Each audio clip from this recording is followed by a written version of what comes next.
तो hey everyone, आज की इस क्लास में मैं आप सभी को लाभ और हानि के अंदर जितने भी फार्मूला यूज होते हैं, चाहे वो प्रतिशत लाभ हो, चाहे वो प्रतिशत हानि हो, चाहे लाभ बराबर हो, विक्रयमूल हो, क्या विक्रयमूल का फार्मूला यूज करते हैं, सारा चीज आज की इस क्लास में मैं आप सभी को क्लियर करने वाला हूँ। यार ये वीडियोस मोस्ट इंपॉर्टेंट होने वाले हैं आप सभी के लिए। ओके, तो आइए आज की इस क्लास को हम शुरू करते हैं। तो भाई साहब, सबसे पहले मैं आपको बता दूं, लाभ और हानि की फार्मूला बताने से पहले ये तो सीख लेते हैं कि लाभ क्या होता है और हानि क्या होता है। तो देखो भाई, मैं आपको दो चीजें सिखाऊंगा। एक होगा हमारा लाभ और दूसरा हमारा होगा हानि।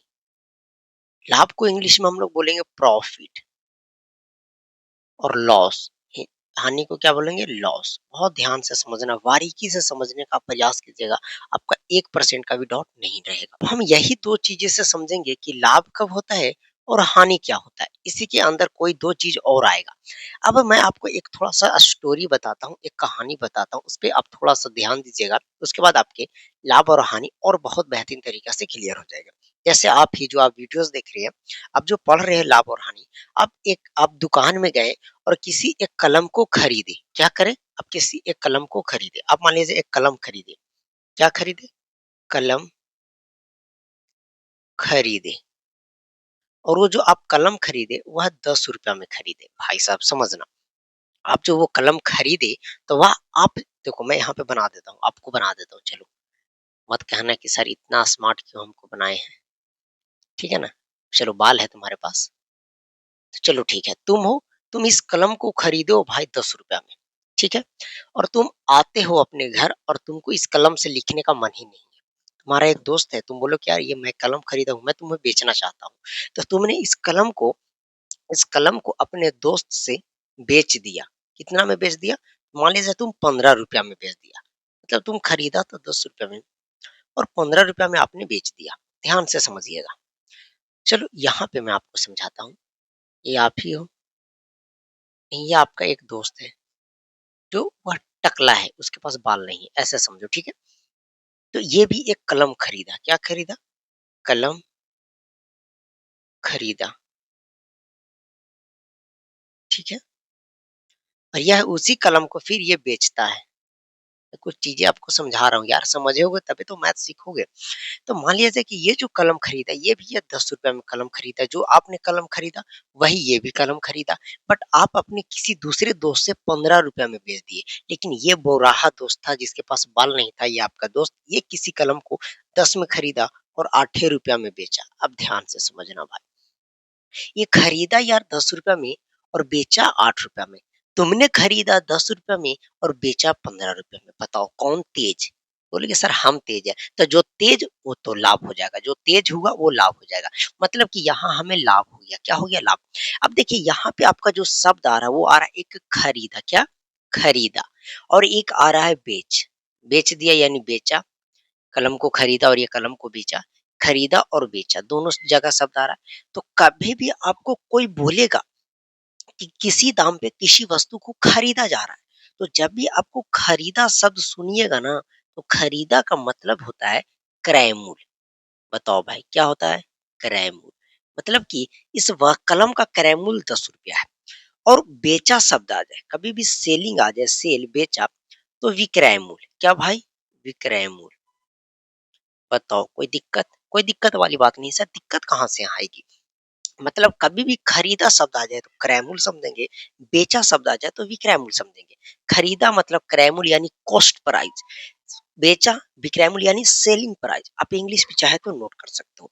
तो बताओ भाई, ये आपने 10 रुपया में खरीदा और 15 में बेचा, तो आपको कितना रुपया का लाभ हुआ? तो बोलोगे सर हम 10 में खरीदे और 15 में बेचे तो हमको लाभ 5 रुपया का हुआ।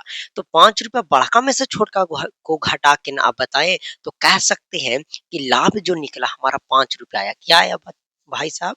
5 रुपया। अब ध्यान से समझना, बन गया फॉर्मूला और का। तो लाभ आपने कैसे निकाला? तो 15 में से 10 रुपया घटाया, ना कि 10 रुपया में से 15। अगर 10 में से आप 15 घटाओगे यार ये -5 हो जाएगा। नहीं, हमेशा बड़ा में से छोटा को घटाते हैं तो 5 रुपया का लाभ हुआ। तो लाभ का जो फॉर्मूला हुआ ये हुआ कि हम बेचा में से खरीदा को घटा दिए। बेचा मतलब विक्रय मूल्य में से क्रय मूल्य को घटा देंगे तो हमारा लाभ आ जाएगा। बताओ भाई कोई दिक्कत? ऐसे लिख दिया मैं, विक्रय मूल्य समझना है और काम मेरा लगा दिया मतलब क्रय मूल्य समझना है। बताओ भाई कोई दिक्कत? अरे भाई 1% की भी आपको दिक्कत नहीं आएगी। अब यहाँ पे भी वही बात हो गया सर कि मैंने किसी कलम को खरीदा ₹10 में और ₹8 में बेचा। तो खरीदा मतलब क्रयमूल्य हमारा ₹8 है और ₹10 है और बेचा हमने ₹8 में। तो भाई तुम ही बताओ ना किसी चीज़ को तुम ₹10 में खरीदते हो और 8 में बेचते हो तो तुमको तो हानि होने ही वाला है। तो हानि कितना रुपया का हुआ तो हमेशा बड़ा में से छोटा घटाते हैं। तो बोलोगे सर 10 में से 8 जाएगा 2 बचेगा। मतलब हानि का जो यहाँ से फ़ॉर्मूला निकल कर आया, अब खुद बता सकते हो क्या होगा? हानि का जो फ़ॉर्मूला हो जाएगा मेरा भाई, वो बोलोगे सर क्रय मूल्य खरीदा में से बेचा को घटा रहे हैं, खरीदा बड़ा है और बेचा छोटा है, तो हानि बराबर हो जाएगा सर क्रय मूल्य और माइनस विक्रय मूल्य। ऐसे मतलब समझ जाना क्रय मूल्य, विक्रय मूल्य, ये भी विक्रय मूल्य, क्रय मूल्य। चलो अब बताओ, अब यहाँ से कोई दिक्कत है? कोई दिक्कत वाली बात नहीं। अब आप हर एक फ़ॉर्मूला को लिखना सीखोगे खुद से। अब देखिए हमारे पास 2 टर्म में फ़ॉर्मूलाज़ बनते हैं। क्या बनते हैं? 2-2 भाग में आपका फ़ॉर्मूला बनेगा। एक सारा फ़ॉर्मूला बनेगा कब? एक फ़ॉर्मूला बनेगा जब लाभ होगा तब और एक ऐसा फ़ॉर्मूला बनेगा जब हानि होगा तब। फ़ॉर्मूला सेम बनेगा भाई लेकिन लाभ की जगह हानि रहेगा, हानि की जगह लाभ रहेगा, तो फ़ॉर्मूला में अंतर हो जाएगा। किसी फ़ॉर्मूला को हम कब लगाएँगे? अगर लाभ होगा तो राव लाभ वाला फ़ॉर्मूला लगाएँगे, अगर हानि हुआ तो भाई तुम हानि वाला फ़ॉर्मूला लगाना। बहुत अच्छा समझ में आ गया।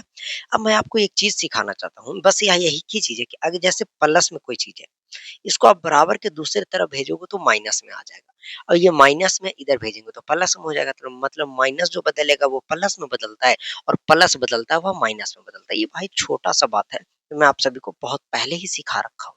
अगर आप मैथ जीरो से सीखना चाहते हैं तो मेरा बेसिक मैथ की सीरीज जाओ, धुआं धुआं उड़ा देना तुम जाकर मैथ को। अब देखो भाई ये जैसे क्रैमुल माइनस में है, हम क्रैमुल को इधर भेज दे तो इधर बच जाएगा ये बबुआ विक्रैमुल। तो बोल सकते हैं कि पहले से इधर लाभ है और ये क्रैमुल माइनस का है तो प्लस कह सकते हैं। क्रैमुल माइनस क्रैमुल आकर इधर प्लस क्रैमुल में बदल जाएगा। तो इधर जो बच गया वो क्या बच गया? बोलोगे सर कि इधर जो बच गया विक्रैमुल बच गया। तो अब बोल सकते हो इस विक्रैमुल को पहले लिख दो, क्या दिक्कत है? अरे ऐसे भी तो बोल सकते हैं कि विक्रैमुल बराबर इसको उधर लिख दो लाभ और प्लस क्रैमुल। बताओ भाई कोई दिक्कत? सर बोलो 1% दिक्कत नहीं, किस चीज की दिक्कत होगी? कहाँ से दिक्कत होगी? क्या दिक्कत क्या वाली बात है? मैंने क्या किया क्रैमुल माइनस में था, इसको मैं इधर भेज दिया तो इधर बच गया बेचारा ये विक्रैमुल। तो इधर विक्रैमुल बराबर की इधर हो गया। ये क्रैमुल माइनस क्रैमुल बराबर के इधर आएगा तो ये प्लस क्रैमुल बदल गया। तो बताओ लाभ प्लस क्रैमुल बराबर विक्रैमुल ऐसे बोल दे 3 प्लस 2 बराबर 5, चाहे हम बोल दे 5 बराबर 3 प्लस 2। बताओ भाई ये अंधरू आदमी बोलेगा कि दोनों के मतलब सेम ही है ना सेम। तो भाई यहाँ तुम अंधरा तो हो ना, तुम भी बोलेगा कि यहाँ पे सेम ही है। कोई दिक्कत? सर कोई दिक्कत वाली बात नहीं फ्रेंड्स। अब हमने यहाँ से एक लाभ का फ़ॉर्मूला देख लिया, एक विक्रयमूल का। अब हमें अगर क्रयमूल का फ़ॉर्मूला निकालना है क्या? क्रयमूल बराबर क्या होगा? तो बोलो भाई, क्रयमूल तो ये लाभ इधर प्लस में इसको भेज दो ना उधर, तो पहले से उधर बैठा हुआ है विक्रयमूल। क्या बैठा हुआ? विक्रयमूल। और ये माइ प्लस लाभ उधर जाएगा तो माइनस लाभ में बदल जाएगा। तो बोलो भाई, ये पहला फ़ॉर्मूला, ये दूसरा फ़ॉर्मूला और ये तीसरा फ़ॉर्मूला। किसी को कोई दिक्कत हुआ? कहाँ से दिक्कत होगा? मैंने आपको फ़ॉर्मूला बनाना सिखाया, रटाया नहीं। अगर कभी आपसे प्रतिशत लाभ पूछे क्या? प्रतिशत लाभ या लाभ प्रतिशत भी इसको बोलते हैं, तो बोलेंगे फ़ॉर्मूला हो जाएगा लाभ गुने 100 और बटे का क्रय। बस भाई इसके अलावा लाभ और हानि में आपको एक भी फ़ॉर्मूला यूज़ नहीं होगा, अगर आप बेहतर तरीक़ा से पढ़ोगे तो। अगर आप टुटपुंजिया टीचर से पढ़ोगे तो उसी तरीक़े से आपको और फ़ॉर्मूला बता देगा। भाई मैं सेम यही प्रोसेस करता हूँ। तो देखो यहाँ पर माइनस विक्रयमूल्य इधर भेजेंगे तो प्लस विक्रयमूल्य हो जाएगा। बोलेंगे कि हानि बराबर जो हो जाएगा, हानि प्लस विक्रयमूल्य बराबर जो हो जाएगा, वो किसके बराबर हो जाएगा? क्रयमूल्य के बराबर हो जाएगा। तो ये क्रयमूल्य उसी तरीक़े से हम लिख सकते हैं, पहले क्रयमूल्य बराबर हानि और प्लस विक्रयमूल्य। बताओ भाई, एक फ़ॉर्मूला ई है, एक फ़ॉर्मूला तो ई सीधा लिखा हुआ है, 2 फ़ॉर्मूला। अब अगर हमें यहाँ से देखो एक हानि हो गया, एक क्रयमूल्य हो गया, एक विक्रयमूल्य का निकलेगा। हम बोले विक्रयमूल्य बराबर किसके बराबर भाई? तो विक्रयमूल्य बराबर सर लिखिए ना। तो बताओ ये हानि प्लस में उधर जाएगा तो माइनस में, तो पहले से क्रयमूल्य बैठा है वो नहीं, क्रयमूल्य को कोई हटा ना सकता है। बस ये प्लस हानि इधर जाएगा तो ये माइनस हानि में बदल जाएगा। बताओ भाई कोई दिक्कत? यहाँ से एक और हमारा फ़ॉर्मूला का निर्माण हो गया। अगर कभी आपसे हानि प्रतिशत निकालना रखिएगा, हानि प्रतिशत या प्रतिशत हानि एक ही होता है, हानि प्रतिशत। इसके लिए फ़ॉर्मूला निकालेंगे हानि गुने 100 और बट्टे का क्रैम लगाते हैं, बताओ कोई दिक्कत? आप बताइए आप, यही इतना ही के लिए आप इधर-उधर भटक रहे थे। बेहतर तरीका से सोचना मैंने आपको सिखाया, कैसे फ़ॉर्मूला बना वो मैंने सिखाया। मैंने आपको अभी तक कोई चीज़ भी नहीं रटाया, इतना बात को याद रखिएगा। अब बहुत जगह पढ़ोगे तो यार रटते होगे, लाभ पर विक्रैम्ल बराबर लाभ प्लस क्रैम्ल नहीं। अब देखो यार, जब लाभ होगा ना, जब क्या हो जाएगा लाभ होगा तभी इस फ़ॉर्मूला को यूज़ करेंगे। अगर हानि हो, हानि में और विक्रैम्ल बराबर लाभ प्लस क्रैम्ल निकाल देंगे तो दम तुम सबसे ज़्यादा लुल्लू हो। हम हानि होगा तब हानि वाला फ़ॉर्मूला लगाएँगे, लाभ होगा तो इस लाभ वाले को फ़ॉर्मूला निकाल लगाएँगे। अगर आप लाभ और हानि बहुत बेहतरीन तरीक़ा से पढ़ने चाहते हैं, तो मैंने अभी जस्ट अपने बेसिक मैथ के क्लासेस में लाभ और हानि को ख़त्म किया है, तो जाकर आप कंप्लीट देख सकते हैं। चलिए मिलता है आपसे फिर से अगले वीडियो में किसी अगले टॉपिक के साथ। ओके भाई, चलो।